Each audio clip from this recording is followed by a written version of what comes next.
FDA가 5세 이상 어린이 및 청소년을 대상으로 한 개량형 코로나19 부스샷을 승인했습니다. 최근 뉴욕시에서 대중교통 내 폭력 범죄가 늘어나 시민들의 우려가 커지고 있습니다. 오는 11월 8일 본선거를 앞두고 올해 뉴욕주의 한인 유권자에 대한 분석이 나왔습니다. 원유가가 배럴당 $90 돌파한 지 3일 만에 세계 경기 침체 우려에 다시 $90 아래로 떨어졌습니다. 임산 중인 산모들이 타노놀과 갭으로 인해 주성분인 아세타민노펜을 복용할 시 태아의 발달 장애를 유발할 수 있다는 연구 결과가 나와 충격을 주고 있습니다. 뉴욕시경이 뉴욕 퀸즈 일대에서 수천여 달러를 훔치고 달아난 차량 졸도 3인의 신상을 공개하고 공개 수배에 나섰습니다.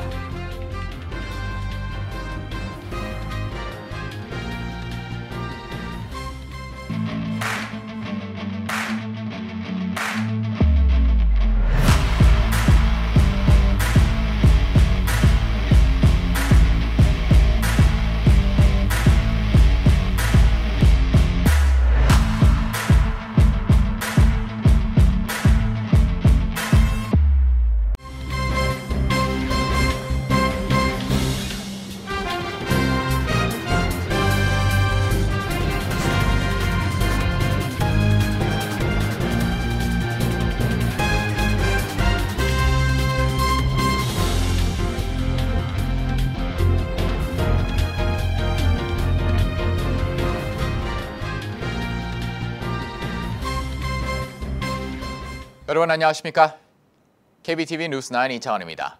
미 식품의약국 FDA가 어린이 및 청소년을 대상으로 한 화이자와 모더나의 개량형 코로나19 부스샷을 승인했습니다. 첫 소식 김은지 기자가 전합니다. 오늘 미 식품의약국 FDA가 승인한 백신은 5세에서 11세 어린이를 대상으로 한 화이자의 부스터샷과 6세에서 17세 어린이 및 청소년을 대상으로 한 모더나의 부스터샷 두 종입니다. 이 두 제약사의 개량형 부스터샷은 코로나19 바이러스 원형은 물론 오미크론 변이 BA4와 BA5에 모두 면역력을 제공하는 것으로 알려진 2가 백신입니다. 새로운 부스터샷은 1차 접종을 완료했거나 1차 부스터샷을 맞은 후 최소 2개월이 경과한 후 접종할 수 있습니다. 단 실제 접종은 연방질병통제예방센터 CDC의 논의와 접종 권고가 이루어진 후 다음 주부터 시작될 것으로 예상됩니다. 화이자는 승인 직후 일주일 내로 600만 도스의 어린이용 부스터샷을 출하할 계획을 밝혔습니다. 한편 현재 미국에서는 전 국민의 약 4분의 3이 개량형 부스터샷을 접종할 자격이 있는 가운데 지난 주말을 기준으로 미 전역에서 최소 1,300만 명이 이 개량형 부스터샷을 접종받은 것으로 백악관은 추산하고 있습니다. 보건 관계자들은 바이러스 확산이 특히 활발한 겨울철이 다가오면서 아이들의 건강을 위해 부모들의 접종 지도를 강력 권고하고 모더나와 화이자의 2가 백신의 안정성 측면에서 우려할 사항이 없음을 기억해달라고 당부했습니다. KBTV 뉴스 김은지입니다. 최근 뉴욕시 대중교통에서 폭력 범죄가 급증하고 있어 많은 주민들의 대중교통을 이용한 출퇴근 우려가 커지고 있습니다. 보도에 홍찬우 기자입니다. 지난 2주 동안 뉴욕시 대중교통 내에서 살인, 흉기 피습 등 11건의 폭력 사건이 벌어졌습니다. 대중교통 내 범죄가 급증하면서 통근을 위해 대중교통을 이용하는 주민들의 우려는 커지고 있습니다. 뉴욕시경에 따르면 지난달 30일 엘선 전철 브루클린 애틀랜틱 애버뉴에서 노숙자가 43세 남성을 살해한 흉기 피살 사건을 시작으로 지난 6일 4번 전철 퀸즈 제롬 애비뉴역, 지난 9일 사우스 브롱스 인근을 지나던 BX19 버스 내에서 총 3건의 살인 사건이 대중교통 시스템 내에서 벌어졌습니다. 지난 1일에는 MTA 버스에서 한 승객이 버스 기사를 흉기로 공격하는 사건, 4일 맨하튼 타임스퀘어역에서 한 여행객이 흉기 피습을 당한 사건 등 총 6건의 흉기 피습 사건이 이어졌습니다. 지난 3일 오후 9시 30분 퇴근길에 6번 전철을 이용하려던 한 25세 남성이 노숙자와 설전을 벌이던 중 노숙자가 남성을 밀치면서 노선에 빠지는 사건이 발생했지만 다행히 주변인들의 도움으로 무사히 빠져나왔습니다. 지난 2일 그린 고블린을 연상시키는 형광 녹색 전신 타이즈를 입은 여성 강도단이 10대 여성 2명을 폭행, 귀중품을 갈취한 사건도 벌어졌습니다. 뉴욕시경은 이들 강도단 중 4명의 신상을 공개하고 수배 중이며 11일 이 중 자수한 26세 미리암 시세 이소프를 체포, 기소했다고 밝혔습니다. 지난 8일에는 6명의 성인 남성이 집단으로 17세 소년을 폭행하고 흉기로 공격하는 사건이 발생했고 오늘 새벽 30분경 59번가 콜럼버스 서클 역에서는 한 남성이 지하철 승객에게 흉기로 위협하고 호신용 스프레이를 사용하는 사건도 있었습니다. 뉴욕시경의 통계에 따르면 올해 10월 2일까지 발생한 대중교통 내 범죄는 1,721건으로 전년 동기 1,215건 대비 41.6%나 증가했습니다. 올해 발생한 대중교통 내 범죄는 코로나19 팬데믹 이전 2019년 동기 대비 5% 감소했지만 올해 대중교통 이용객 수가 2019년에 60% 초반대를 기록하고 있어 승객 수 대비 더 많은 범죄가 발생하고 있다는 지적도 나왔습니다. KBTV 뉴스 홍찬호입니다. 오는 11월 8일 본선거를 위한 뉴욕주의 유권자 등록이 오는 14일 마감됩니다. 등록 시 주의해야 할 사항들과 뉴욕 기론 한인 유권자 분석 내용을 김은지 기자 전해드립니다. 먼저 우편으로 유권자 등록을 할 경우 온라인 웹사이트에서 등록 신청 양식을 다운로드해 작성한 뒤 우체국 소인이 14일 날짜가 찍힌 등록 용지를 각 지역 선관위에 19일까지 전달해야 합니다. 또 주차량국 웹사이트를 통해 유권자 등록을 할 경우에는 14일 자정까지 등록이 가능합니다. 올해 우편 부재자 투표 신청은 10월 24일까지 제출하면 됩니다. 발송된 우편 투표용지를 받으면 이를 작성한 뒤 선거 당일까지 우편 소인이 찍힌 부재자 투표용지를 11월 15일까지 선관위에 반송해야 합니다. 선관위 사무실 방문 부재자 투표 신청 마감은 11월 7일입니다. 한편 조기 투표는 오는 10월 29일부터 11월 6일까지 9일간 실시됩니다. 11월 9일 본선거 당일 투표 시간은 오전 6시부터 오후 9시까지입니다. 한편 시민참여센터가 중간선거를 앞두고 공개한 뉴욕 일원 한인 유권자 데이터 분석에 따르면 2022년 뉴욕과 뉴저지 한인 유권자들은 압도적으로 민주당 성향을 가지고 있었습니다. 뉴욕은 민주당이 50%, 무정당이 32%, 공화당이 15%였으며 뉴저지의 경우 무정당 46%, 민주당 40%, 공화당 14% 순이었습니다. 평균 연령대별로 본 뉴욕의 한인 유권자는 30대가 18.6%, 40대 18%, 60대 15.4%, 50대 15.2%였으며 뉴저지의 경우 50대 18%, 40대와 60대가 각각 17%, 30대 16% 순으로 뉴욕 한인 유권자가 뉴저지보다 젊었습니다. 김동찬 시민참여센터 대표는 이번 분석 결과를 내놓으면서 유권자 등록이 왜 중요하고 어떻게 등록을 하고 주위의 친구들에게 등록을 하게 해야 한다는 것을 매년 가르치고 있으며 또 거리에 나가 유권자 등록 캠페인을 직접 하게 하고 있다고 밝혔습니다. 또 그러면서 생각 없이 사는 대로 살면 늘 피동적인 존재가 되고 시대를 미리 예측하고 준비하기 위한 생각이 필요하며 우리는 그러한 커뮤니티가 되어야 한다고 강조했습니다. 또 그래야 세계적으로 일어나고 있는 혼란 속에 미아가 되지 않고 다민족, 다인종 사회인 미국에서 새로운 시대 주역이 될 수 있다고 거듭 강조했습니다. KBTV 뉴스 김은지입니다. 원유가가 배럴당 90달러를 돌파한 지 3일 만에 글로벌 경기 침체 우려가 더욱 커지면서 다시 90달러 아래로 떨어졌습니다. 홍찬우 기자의 보도입니다. 원유가가 전 세계 경기 침체 우려와 중국의 코로나19 봉쇄 조치 강화 등에 의해 하락했습니다.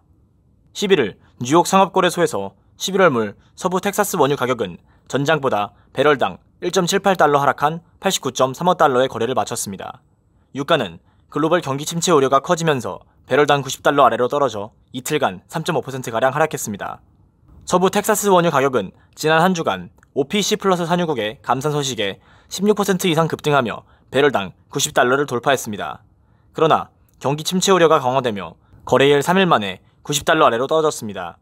전날 제이미 다이먼 JP모건 최고 경영자는 유럽은 이미 경기 침체 상태이며 미국은 6개월에서 9개월 내에 경기 침체에 직면할 것이라고 경고한 바 있습니다. 국제통화기금이 이날 내년 전 세계 성장률 전망치를 하향하면서 이 같은 우려가 다시 강화됐습니다.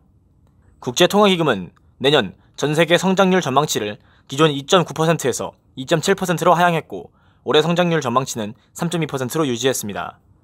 피에르 올리비에르 고린차스 IMF 수석 이코노미스트는 이날 성장률 보고서를 낸 후 기자회견에서 유럽에서의 에너지 충격이 오래 지속될 것이라며 올해보다 내년이 더 나빠질 수 있다고 경고했습니다. KBTV 뉴스 홍찬호입니다. 임신 중 탈로놀과 개부로 인해 주성분인 에세르미노펜을 복용할 경우 태아의 발달 장애를 유발할 수 있다는 연구 결과가 나왔습니다. 미국과 유럽의 보건 전문가들은 이 계열의 진통제 복용에 주의를 당부하고 있습니다. 김은지 기자의 보도입니다. 태아의 건강을 생각하는 산모들은 특히 진통제 선택에 큰 주의를 기울이게 되는데 발열, 근육통, 기침과 각종 알레르기 증상의 치료에 쓰이는 아세트아미노펜은 그간 임신 중 복용하는 가장 안전한 옵션으로 간주돼 왔습니다. 질병통제예방센터 CDC에 따르면 전 세계에서 출산 경험이 있는 여성 10명 중 9명이 임신 중 진통제를 복용했다고 보고했습니다. 이 중 절반 이상이 아세트아미노펜 계열의 약물을 복용한 것으로 나타났습니다.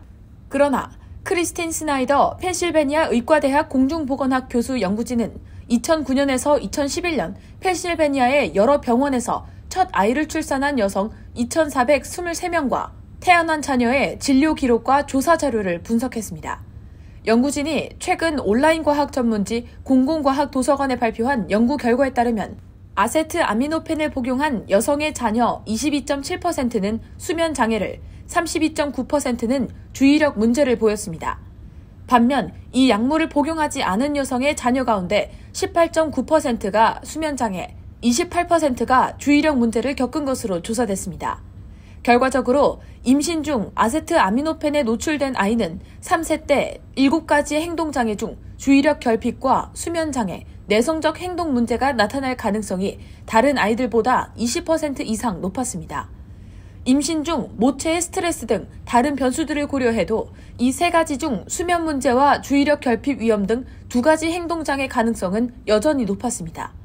스나이더 교수는 아동 발달에 영향을 미치는 가장 큰 요인은 스트레스라면서 임신 중 아세트아미노펜이 함유된 약물 복용에는 신중해야 한다고 강조했습니다. 한편 지난 4월에도 임신 중 아세트아미노펜 노출이 태아의 신경 발달 장애, 생식기 및 비뇨기 질환 등 위험을 높일 수 있음을 시사하는 근거가 쌓이고 있다는 보도가 나오기도 했습니다. KBTV 뉴스 김은지입니다. 뉴욕시경이 지난 석 달 동안 퀸즈 일대에서 차량 절도로 현금 수천여 달러를 훔쳐 달아난 3인조 강도의 사진을 공개하고 공개 수배에 나섰습니다. 시청자분들 역시 차량 내 물품 절도 방지를 위해 각별히 주의해야겠습니다. 자세한 소식 김은지 기자 전합니다. 뉴욕시경이 공개한 자료에 따르면 이들 3인조 차량 절도범들은 지난 석 달 동안 퀸즈 일대를 누비며 차량 내에 보관돼 있던 현금과 귀중품들을 훔쳐가고 훔친 신용카드를 무단 사용했습니다. 지난 8월 31일 오전 2시경 이들은 퀸즈 플로럴팍 254스트릿의 한 아파트 인근에서 아큐라 MDX 차량에서 운전자가 보관해둔 지갑을 뺏어 달아나 크레딧 카드를 무단 사용했습니다. 같은 날 오전 7시 30분경에는 브룩빌의 한 아파트 앞에 주차된 벤츠 차량에 보관됐던 서류 가방을 훔쳐 달아났습니다.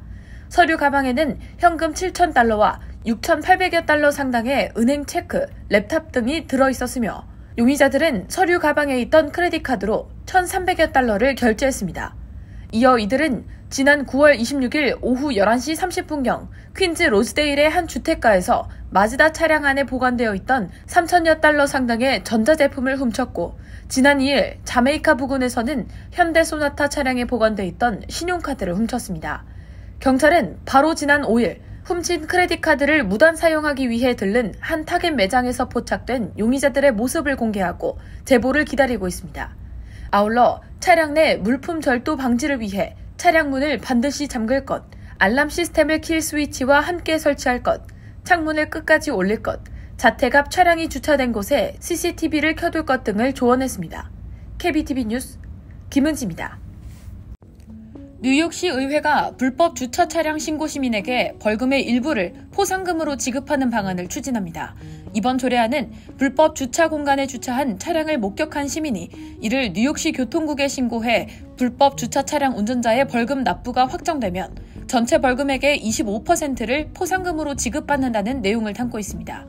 불법 주차 신고 대상은 버스 전용 차선 운영 시간 중 전용 차선 선상에 주차 중인 차량과 자전거 전용 도로, 횡단보도, 인도, 소화전 옆 도로변 등에 불법 주차된 차량입니다. 해당 건들에 대한 벌금은 175달러입니다. 불법 주차 신고는 조례 시행이 확정된 후 개발될 신고 프로그램을 통해 할 수 있습니다.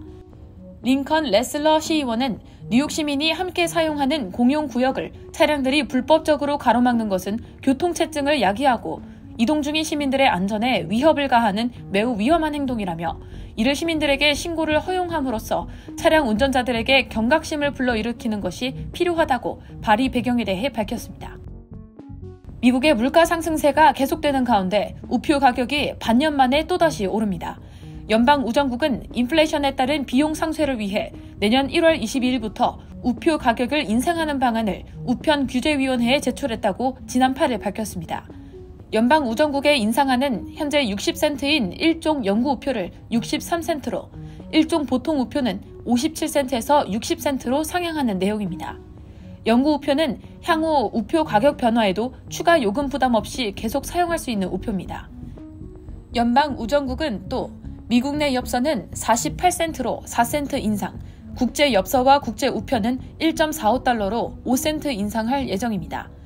당국은 보도자료에서 우편규제위원회가 호의적으로 검토할 경우 인플레이션에 따른 비용 상승을 상쇄하기 위해 1종 우표의 가격이 약 4.2% 오르게 된다면서 운영 비용이 계속 상승하고 있는 상황에서 이뤄지는 이번 가격 조정안으로 재정 안정에 필요한 수입을 마련할 수 있을 것이라고 밝혔습니다. 납세자들의 해외 금융계좌 의무 보고가 오는 15일 마감됩니다. 연방국세청 IRS는 한국 등 해외에 있는 금융계좌 잔고가 2021년 한 해 동안 단 하루라도 1만 달러를 초과했을 경우 마감일까지 해당 계좌를 연방재무부에 신고해야 한다고 강조했습니다. IRS에 따르면 의무보고에 해당되는 해외 금융계좌는 예금계좌, 저축계좌 등 각종 은행계좌와 주식, 펀드, EFT, 옵션거래 등 투자계좌, 적립형 생명보험계좌, 본인 소유가 아니어도 서명 권한을 가지고 있는 계좌, 공동명의로 지분을 소유한 계좌, 본인이 50% 이상 지분을 소유한 법인 명의 계좌 등입니다. 현금과 금, 보석 등 현물 자산과 부동산은 신고 대상이 아닙니다. 시민권자와 영주권자, 연간 183일 이상 미국에 거주한 세법상 거주자, 파트너십, 유한 책임회사 등은 반드시 해외 금융계좌 의무보고를 해야 합니다. 지난 4월 15일이 보고 마감일이었으나 6개월 자동 연장되어 오는 10월 15일까지 보고를 마쳐야 벌금을 물지 않게 됩니다. 신고는 온라인으로만 가능하며 웹사이트를 통해 양식을 작성 제출해야 합니다. 뉴욕주 마리화나 관리위원회에 따르면 지난달 26일로 마감된 사회적 형평성 라이선스에는 903건의 신청서가 접수됐습니다. 이 라이선스는 본인이나 가족이 마리화나 관련 전과가 있거나 최소 2년 이상 관련 산업에 종사해 왔다면 우선적으로 뉴욕주가 기호용 마리화나 판매를 허용해주는 라이선스입니다. 이르면 올해 말, 늦어도 내년 초엔 첫 마리화나 상점이 문을 열 것이라는 전망입니다.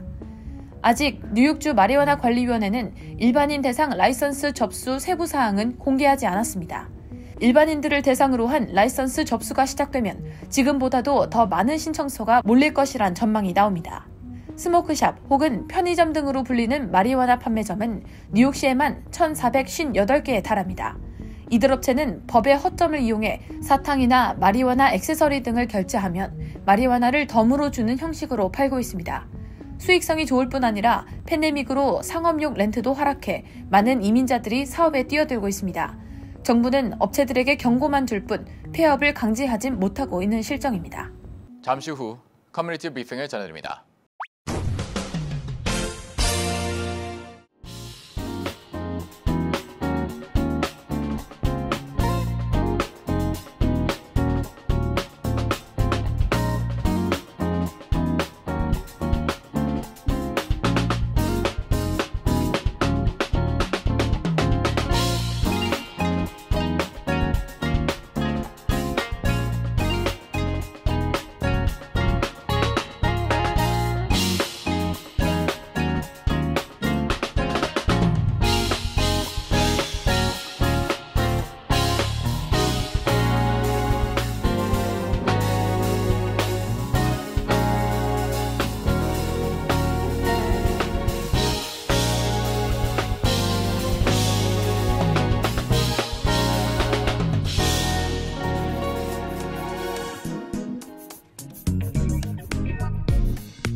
이어서 환율과 증시 전해드립니다.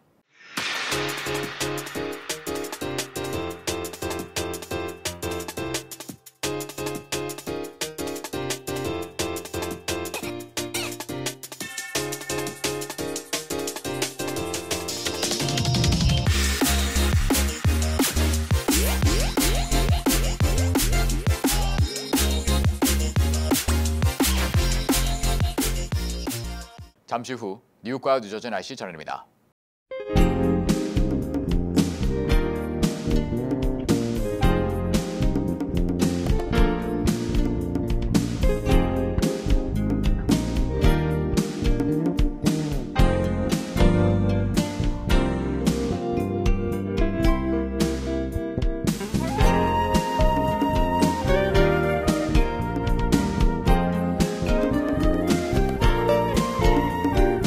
KBTV 뉴스9 마칩니다. 오늘도 시청해주셔서 감사합니다. 편안한 밤 보내시기 바랍니다.